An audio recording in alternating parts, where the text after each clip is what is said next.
Hi everyone, it's Judy. Welcome back to the OnTrack podcast.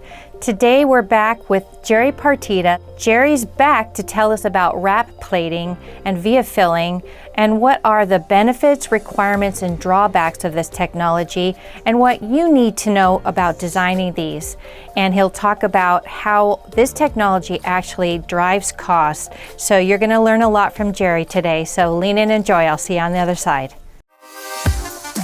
Welcome to Altium's OnTrack podcast, where we talk to leaders about PCB design, tackling subjects ranging from schematic capture all the way to the manufacturing floor.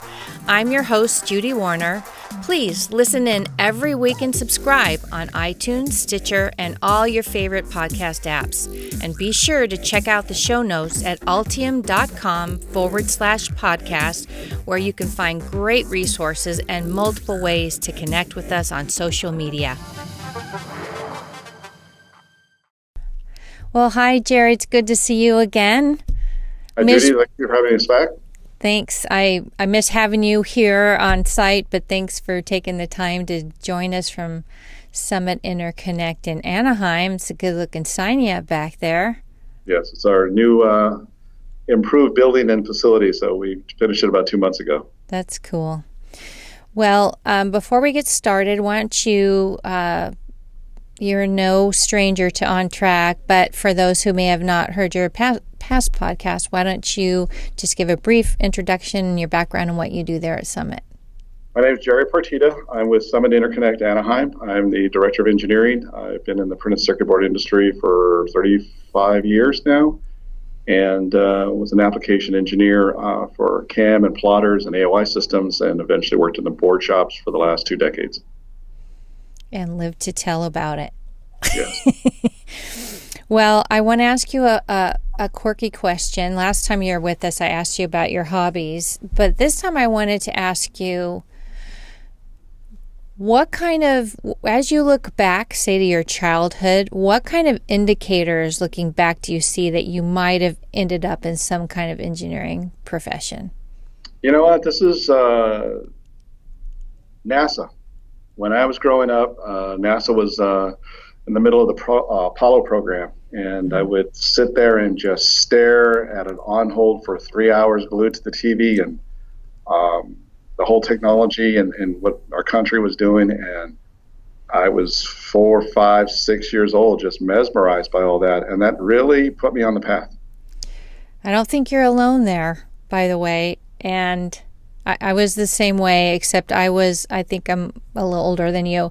And I remember in elementary school them rolling an AV card in with the television so we could watch launches or splashdowns or whatever live in the classroom, and just being completely mesmerized by that.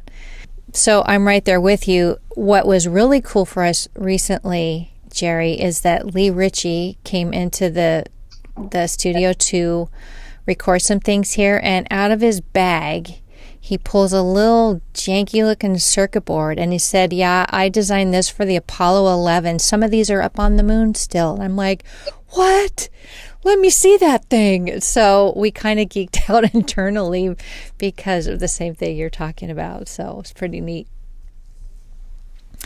All right, so we kind of teed this up the last time we talked, is we want to talk today about wrap plating and vias and pads, all kinds of stuff that I think that designers need to know about as they're thinking about DFM and different things they can do, right, to enhance their designs, but make sure they design it correctly for you, for the manufacturing side of things. So can you kick things off by sort of talking about wrap plating? Give us a definition, and then jump into what some of the benefits are. Wrap plating requires that whenever we have a blind via or epoxy filled hole, that the first copper in the hole goes in the hole and wraps onto the top surface of the circuit board. Mm-hmm. And what happened was, originally when people were doing blind vias or epoxy filled, there was no requirement. So we would just plate the entire barrel with copper, and then we'd get a dot of plating higher than the surface, which would get in the way of imaging, and we'd planarize it back to a smooth surface, and then we would plate on top of it, creating a butt joint. Literally, the barrel was not part of the copper that would plate over it, and during assembly, with the expansion of the material, it would cause a separation. As people would heat up the board during operation or during assembly, there would be separation or intermittent opens. So that's wrap plating would wrap copper onto the surface. So the starting copper here and the final plating over here would lock in this plating in the barrel and keep it safe as it expanded and contracted during assembly. So why would people want to epoxy fill or do blind vias? Yeah. So most of it is, as we got into higher density, we are able to have a surface mount land and put the via inside of the surface mount land and save real estate rather than having a surface mount land, a trace, and then a via that went down from there. So it saved real estate. Second reason for doing this was as the speeds of high-speed digital and RF signals got higher and faster, the delay time between coming up a via from a bypass capacitor from the capacitor to the trace to the via to stabilize the voltage in a component, it was too long. You're 750 megabits. You're starting to run into problems of the delay time. You needed more immediate. So folks, to solve this problem, would put the via in a BGA component, and then on the bottom side of the board, the lands for the bypass capacitors would go directly across power and ground, and the via would be right in the lands on the bottom side of the board to give it the fastest response time. I see. That was one reason. The other one was in blind and buried vias. Whether you put in a component or not, you're going to have wrap plating because we image the inside. Let's say this is a top layer and this is a blind via inside. We're going to do the pattern on the inside, but the top layer has to be a sheet of copper, a continuous sheet of copper during the sublamination. And that is going to be a button plate, which is planarized, epoxy filled and planarized. And so that's when the wrap plating needs to be there so that the final copper protects it from the expansion contraction of the barrel. So back in around 2000, people were building boards with no wrap plating. And then as they got to assembly, sometimes they would fail. As we went to lead-free temperatures and the amount of expansion as we increased the reflow temperature, these became apparently too weak. And a rule came down in about 2002, I believe. The IPC made an amendment to require that if you do any planarization for a blind via or epoxy filled via, the copper must go in the surface and wrap onto the top a minimum distance, 1 mil, all around the via, and a certain thickness on top of the surface. Okay. And so this is where it makes it more difficult to manufacture the circuit board. We have a starting copper, and then we're putting wrap plating, making the copper even thicker. And as we make features, our ability to etch two traces in the space between them is based on how thick the copper is. The thicker it is, the more space we need. Because as we etch the copper, it reduces the traces on both sides. And so we make them bigger to finish at the right size. But if you have two traces too close and you added more copper, we got to make them bigger. All of a sudden, we're shorting out. So as we get to higher densities, there are finer lines in space. And so it becomes more difficult to do the wrap plating and still do fine features.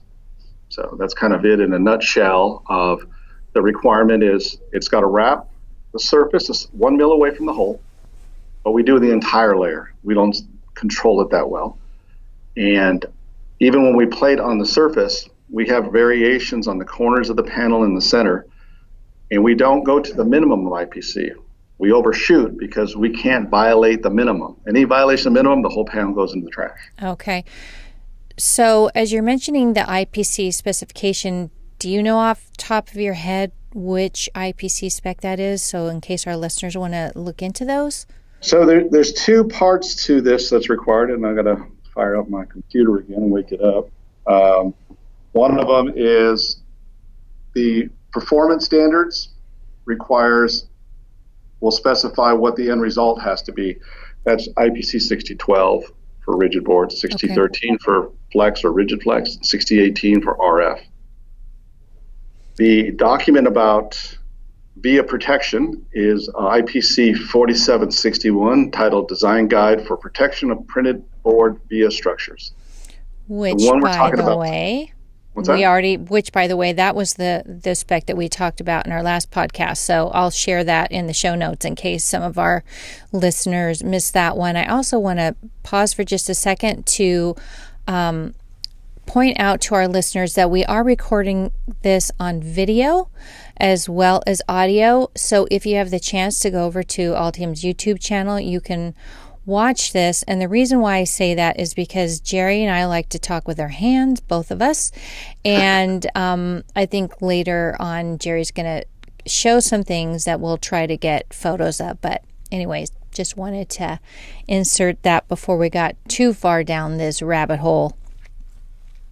Okay, so thanks for the specs on that. So, we're talking about wrap plating, and I noticed in the notes that you and I shared, they used to talk about, and I'm going to talk with my hands now, about wrap plating being the knee, right? Which gives you sort of that mental picture of what that is. Why is the terminology around that changed, or are these two different things? So there is copper at the knee of the hole. What they found to be reliable is originally class 2 was 2/10 wrap plating at the knee of the hole. It had to be that thick and at least 1 mil away from the hole, and half a mil, or 0.472 mils. And sorry for the metric folks, but we in America use mils for thousandths of an inch. So 0.472 mils at the knee of the hole for class 3. And now here's how it gets weird.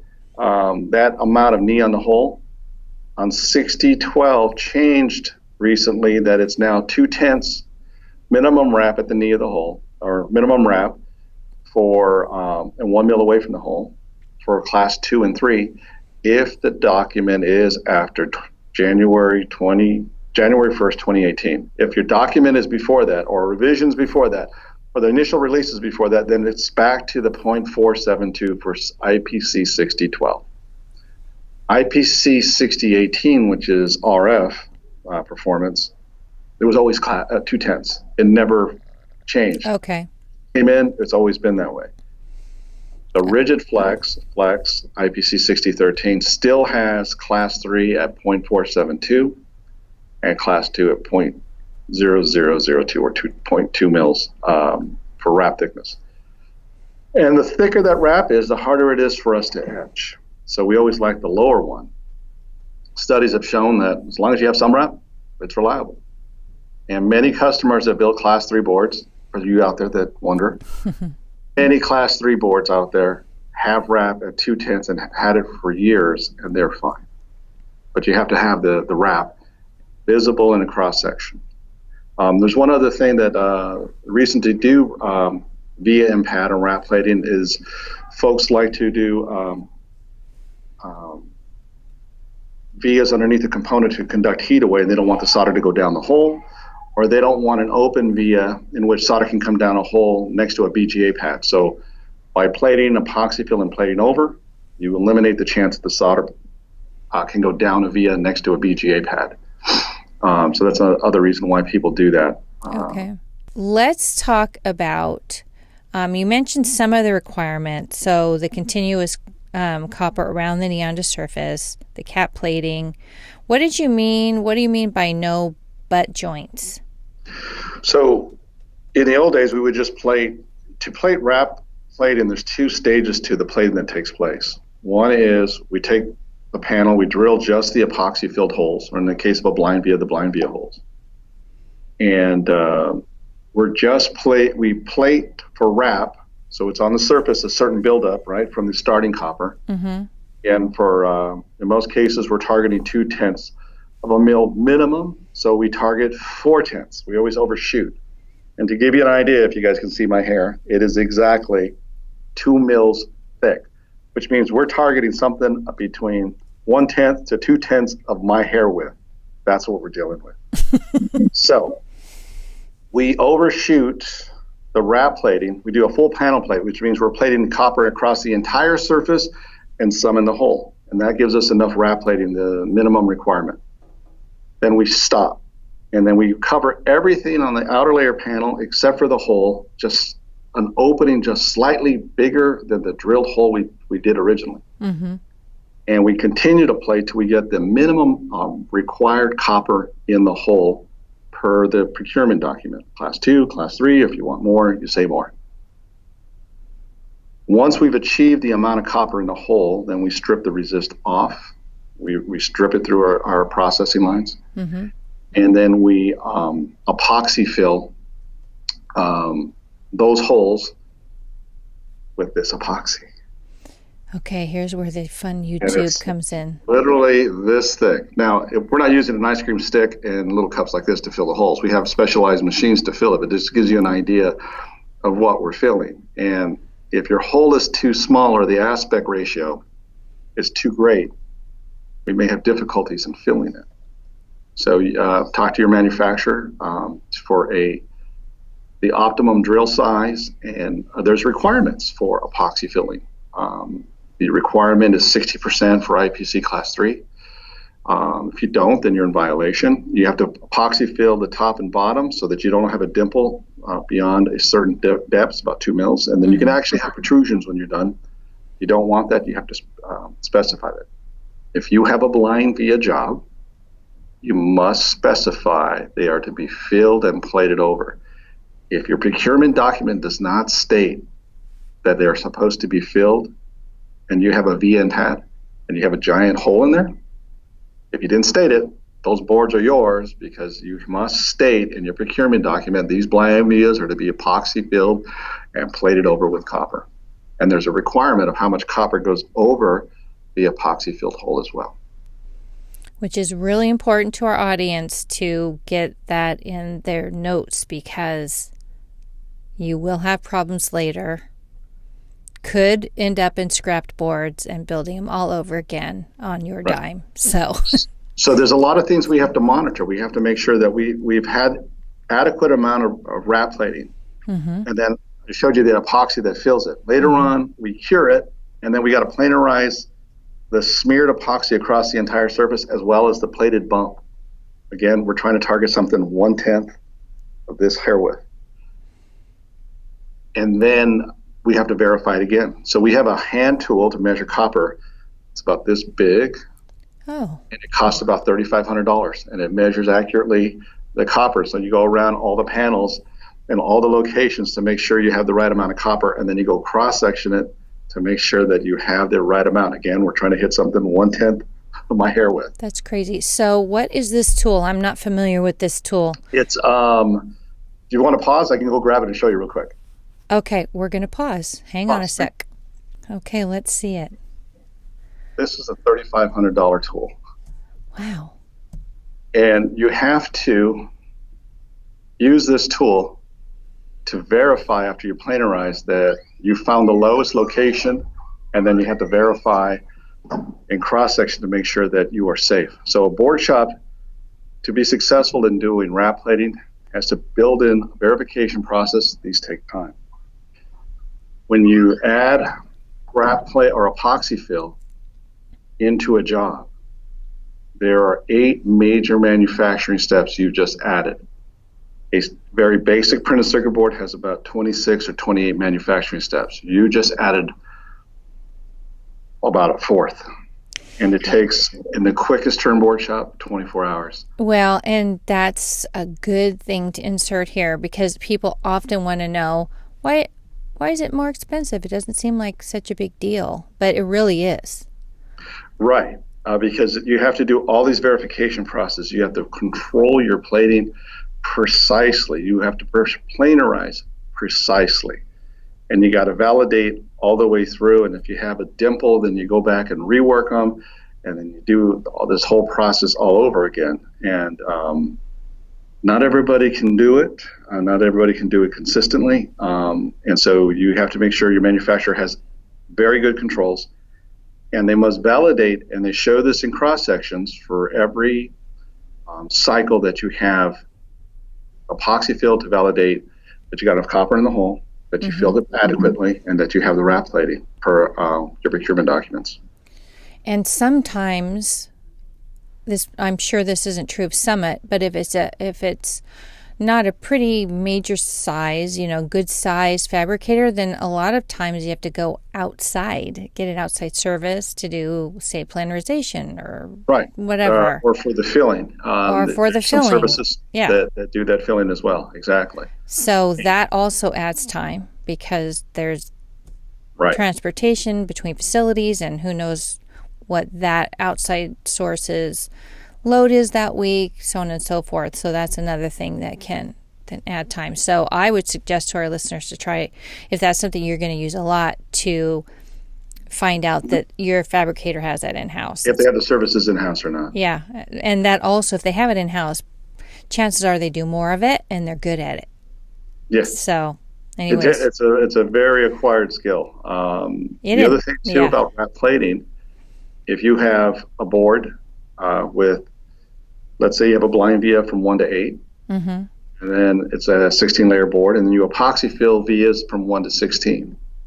The wrap plating and the buildup of copper happens twice. Exactly. Once for the 1 to 8 and once to the 1 to 16. And so if you start off at half-ounce copper and you wanted the old class 3 half a mil, you would actually put another half ounce of copper on top of it. You always overshoot. So now it's 1 ounce copper base for the 1 to 8. Then when you do the 1 to 16, you do wrap again and you add another half ounce of copper minimum. So now at the end, instead of etching through half ounce, you're etching through 1.5 ounces of copper. And the thicker the copper, the more space we need in the design. So just note that if you have designs with multiple wraps, it makes it more and more difficult to plate. And then the copper gets higher overall. We have some customers that will have blind vias 3 times on the same layer. Layer 1 will have, let's say, a 1 to 4, or 1 to 8, a 1 to 12 in the final. So now we have 4 wrap cycles building up the copper up to 2 mils, 2.5 mils of thickness. And then it becomes very difficult to etch. And there's variation every time you plate the wrap. You might have overplayed a little bit more, you might be a little under. So your variation kills you, because when you go through the etching, you're going to etch for the thickest place ever on any one of the panels. And it makes the features kind of not that clean, right? Yeah, so what happens, especially with the RF customers, with that many wrap cycles, you get more of a foot, a very curvy foot. And RF guys, that variation can really ruin your you were calculating one thing, you got a whole different skin effect. Yep. So, so trying to maintain or limit the amount of wrap cycles creates greater consistency in your RF performance on an outer layer. Yeah, I have seen that. So going on with the some of the drawbacks. So cost, we've talked about. Additional time, we've talked about. Talk about the peel strength a little bit. Yeah, that's an interesting one. So little backing up, when we laminate a copper foil, an outer layer piece of copper foil to pre-preg, just normally laminating, the peel strength is typically about 6 pounds per square inch peel strength. You've got a lot of strength, no problem. When we drill a hole, we still have that peel strength, it's fine. But when we epoxy fill a hole, we epoxy fill it, we cure it, we sand it, we now have a smooth surface where the epoxy fill is at. And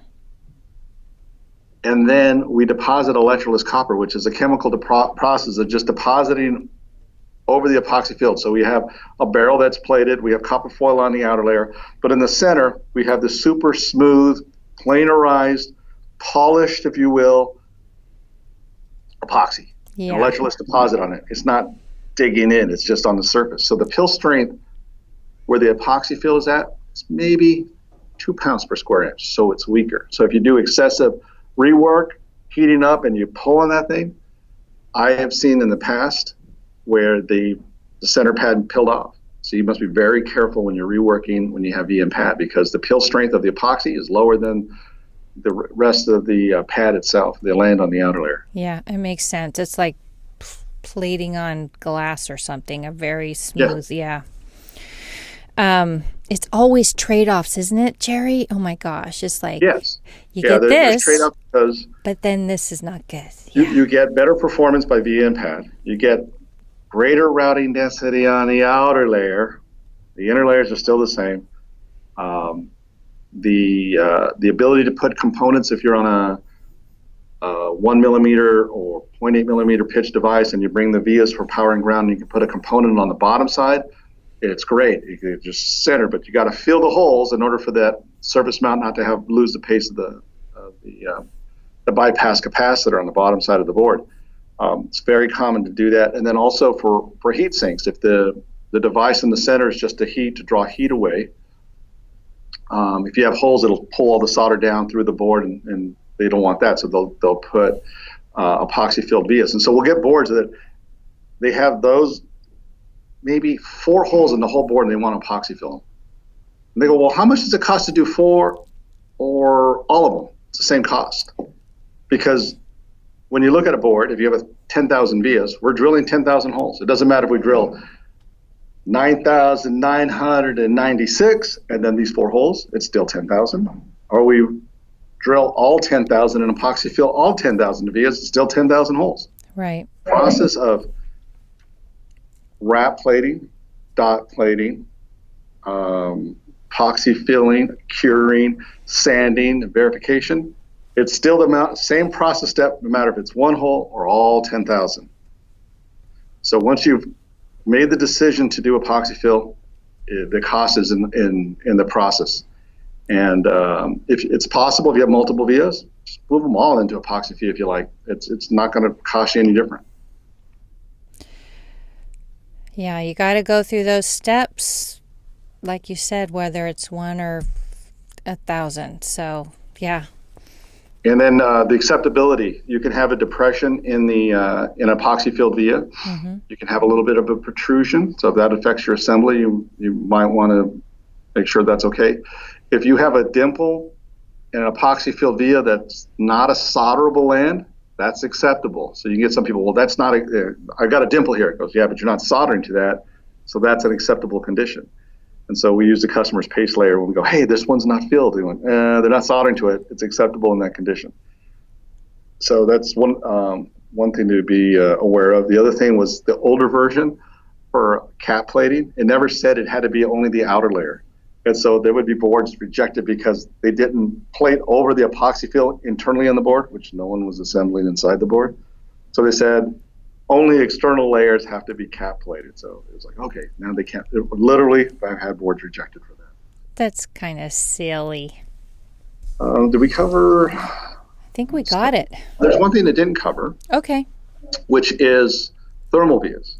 People want to conduct heat from one side of the board to the opposite side of the board, and everybody goes, conductive epoxy. That's what I want. It'll conduct more heat. Barely. So the thermal conductivity of these conductive pastes are like 16 or 32 compared to copper, which I think is, and I probably got this wrong, I think it's 436. And so they go, well, I can conduct more heat if I put CB100, which is terrible because it expands and breaks vias at lead-free temperatures. And there's other ones called Tatsuda, which is a very good material, but still only conducts at 32 versus copper, which is extremely high. So I always tell the customers, forget using that, because as thick as this is, the metal thermal conductive, which doesn't conduct very much, is much thicker than this, and it's harder to get in the hole. So what I tell customers, if you want to conduct heat, just ask us to plate 2 mils of copper in the hole. If you calculate how much conductivity 2 mils of copper in a hole is, mm-hmm.